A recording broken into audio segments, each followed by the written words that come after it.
Start झालं. नमस्कार दोस्तों, मी आता आझाद मैदान पोलीस स्टेशनमध्ये आलो आहे.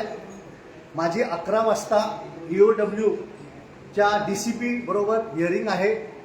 हजारो कोटीचा फ्रॉड आहे आणि ACP जे PI आहेत त्यांना बिचारांना RTIचं बेसिक नॉलेजच नाही आहे. त्यांच्यासाठी मी विचारलंय त्यांनी RTI ट्रेनिंग सर्टिफिकेट घेतलेलं आहे का. कारण अशा लोकांना जे PIO बनवले जातात ज्यांना बेसिक RTIचा अर्थ कळत नाही आहे. तुमचे DGचे डायरेक्शन्स आहेत की कंप्लेनेंटला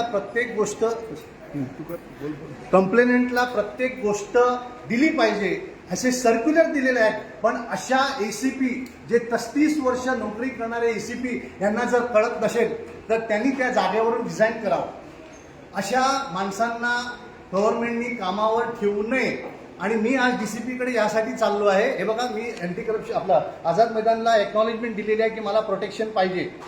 कारण आमचे DCP आता कोण आहे DCP माहिती आहे, ते चांगले असू शकतात, मला माहिती नाही ते कोण आहे. पण पूर्वीच्या DCPचा जो एक्सपिरियन्स आहे तो अतिशय वाईट आहे. त्यांना बेसिक नॉलेजच नाही आहे.